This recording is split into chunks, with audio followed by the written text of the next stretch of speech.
There was not one single minute that I wasted.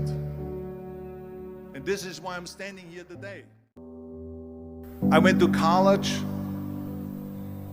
I went and worked out 5 hours a day. And I was working on construction. Because in those days in bodybuilding, there was no money.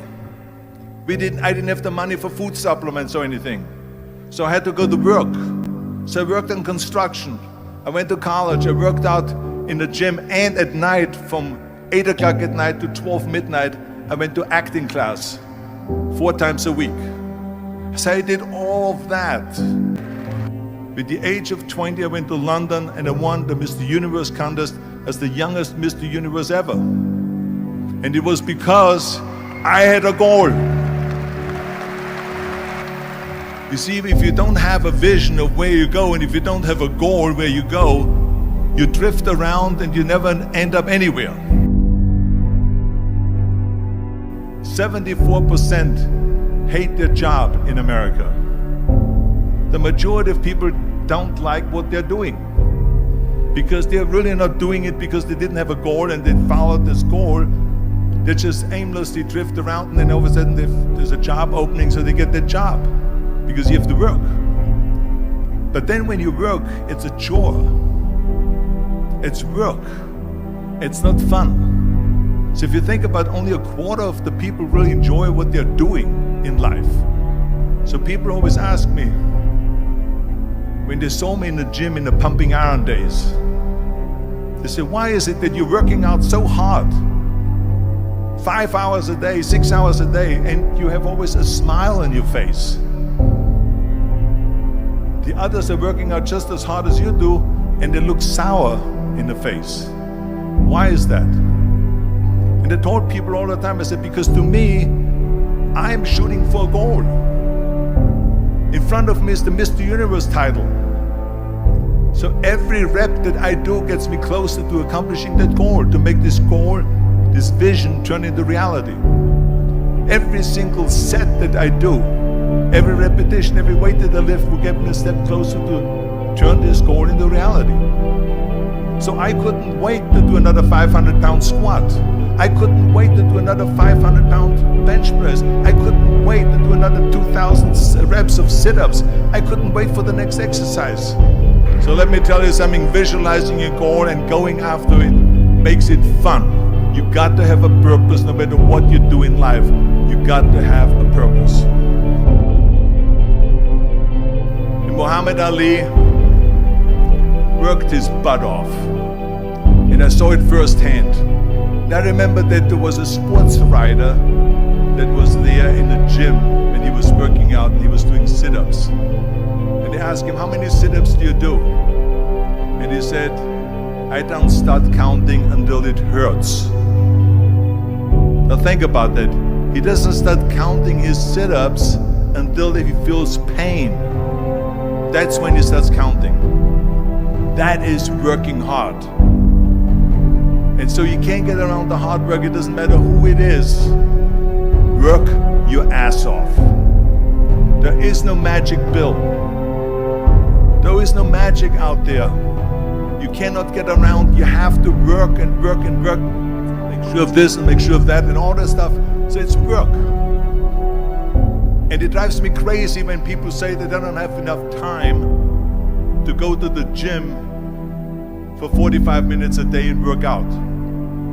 Or to do something for 45 minutes to an hour a day to improve. If it is physically improve or if it is mentally to improve. Imagine you read 1 hour a day about history. How much you will learn after 365 hours in 1 year. Think about if you study about the history of musicians, of composers, how much you would know. Imagine if you would work on a business, on some business that you want to develop every day for an hour. Imagine how further along you will go and get. So it drives me nuts because when people say we don't have the time, we have 24 hours a day. We sleep 6 hours a day, so that gives you still 18 hours. There's someone shaking their head out here in front. They say probably, I don't sleep 6 hours, I sleep 8 hours, right? Or just sleep faster. So we have 18 hours a day.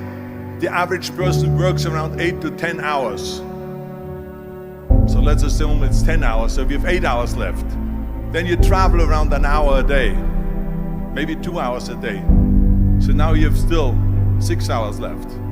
So what do you do with these 6 hours? What do we do with these 6 hours? Then we eat a little bit, then we schmooze a little bit,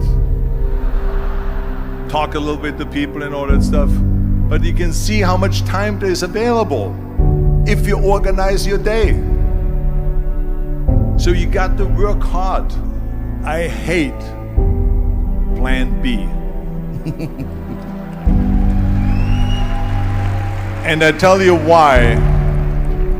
Because we have so many doubters, as I've said earlier, the no-sayers. We have so many of those people that say no and you can't do it, that's impossible. That is okay because we just turn off, as I said earlier, and we listen and we hear the no being a yes. You can't do it, you can do it, and all of that.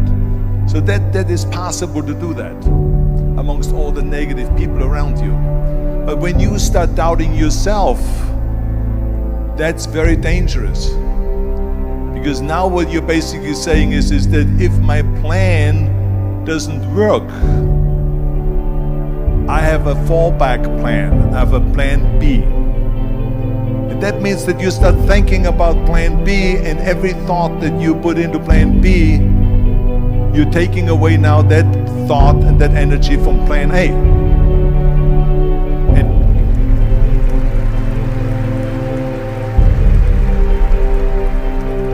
And it's very important to understand that we function better if there is no safety net, because plan B becomes a safety net. It says that if I fail, then I fall and I get picked up and I have something else there that will protect me.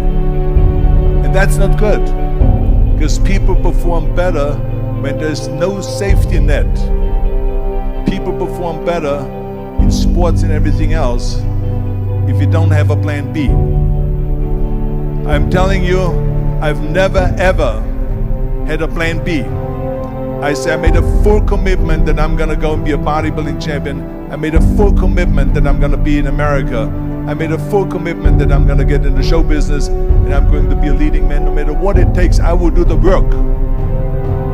I will do the work over and over and over until I get it. And the same was in politics and everything like that. So to me, it is very dangerous to have a plan B, because you're cutting yourself off from the chance of really succeeding. And the reason, one of the main reasons why people want to have a plan B is because they are worried about failing. What is if I fail, then I don't have anything else? Well, let me tell you something, don't be afraid of failing, because there's nothing wrong with failing. You have to fail in order to climb that ladder.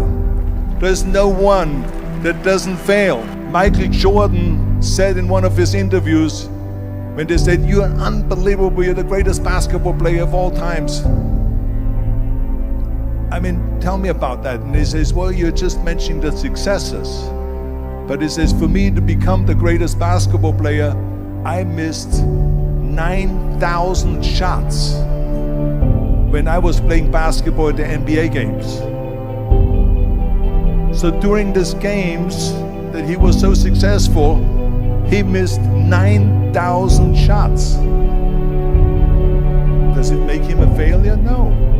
He's one of the greatest basketball players of all times, but he failed 9,000 times. Do you get it? We all fail.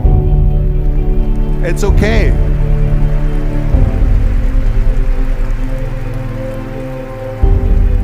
What is not okay is that when you fail, you stay down. Whoever stays down is a loser. And winners will fail and get up, fail and get up, fail and get up. You always get up. That is a winner. That is a winner. I failed in bodybuilding. I lost bodybuilding competitions. I lost powerlifting competitions. I lost weightlifting competitions. I had movies that went in the toilet and that were terrible and got the worst reviews. And in politics, I remember I had many of the initiatives on the ballot, and we lost. My approval rating in California went down to 28%, and then it went back up again, and I won again the governorship. Hey, we all lose. We all have losses. This is okay, and this is why I say don't be worried about losing, because when you're afraid of losing, then you get frozen. You get stiff, you're not relaxed.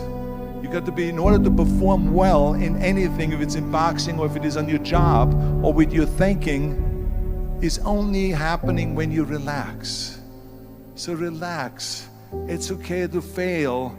Let's just go all out and give it everything that you got. That's what it is all about. So don't be afraid to fail.